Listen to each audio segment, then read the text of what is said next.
Jones and his Burn the Koran campaign. I think he would say, this has got to stop. Followers of Islam believe that the Quran is a collection of revelations received by the Prophet Muhammad from God about 1400 years ago. They believe that Muhammad was the last of a series of prophets and teachers and messengers that included Adam, Moses, Jesus, Abraham, all names revered by us as well. The word Islam means peaceful surrender to the will of God. The Quran was written at a time when the Muslim people were being driven from their homes, persecuted, and killed. The Old Testament was written at a time when Jewish people were being driven from their homes, persecuted, and killed. And religious scholars will tell you that most holy scriptures have stories of war and violence in them. Throughout history, most faiths have used these texts to justify violence. And if there's anyone in this room at this moment who's thinking that I've got it wrong, after church today, pull out your Bible and look up Psalm 137. And you'll see that our own text has passages that can make us uncomfortable. But also, like the Bible, the predominant message of the Quran is of peace and care and loving God, justice, care for the neighbor, care for the stranger. In the Bible, we have thou shalt not kill.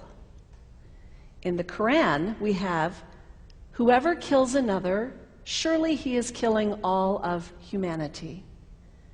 And whoever saves the life of another, surely he saves the lives of all humanity. These are words of peace, words of faith, words that could save the world if we would take them to heart. The second thing you can do, the next time someone sends you one of those emails demonizing Islam, delete it. Don't forward it. Don't participate in the stereotyping. Don't give in to your fear. It's okay to be a little afraid. We all have those emotions. Just don't give in to it. Don't sign on for it. Don't focus on this tiny group of extremists who commit acts of violence. Focus on the hundreds of millions of Muslim people in the world who are people of faith, whose priorities and concerns and families are not so different from your own. And third, when you think of Muslim people, think of individuals. Think of the professor at Ohio State. Think of the engineer at Honda. Think of the teacher at the elementary school down the street. When you think of Muslim people, remember those who died on 9/11, not the hijackers. There was only a handful of them.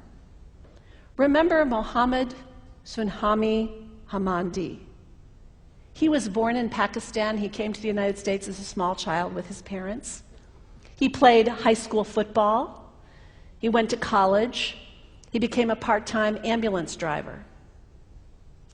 He died, this Muslim young man, on 9/11, trying to rescue people and save lives.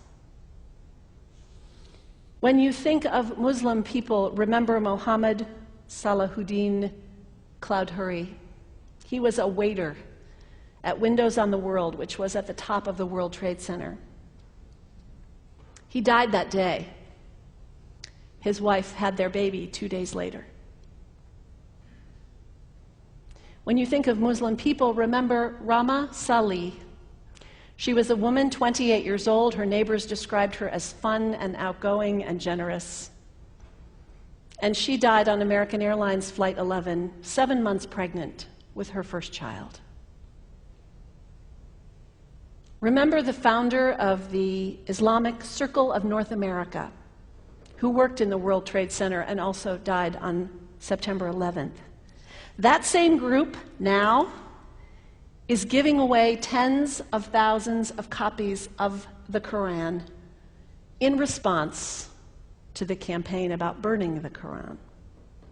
In the language of their own tradition, they are spreading words of faith and peace and hope. One of the ladies at the 8:30 service this morning said to me after, maybe we should declare September 11th, buy a Quran and read some of it. It is for us to share our message of love and hope and peace, but let us do it with grace and respect and above all, humility. God grant us, as individuals, as a nation, as Christians, the humility for this work.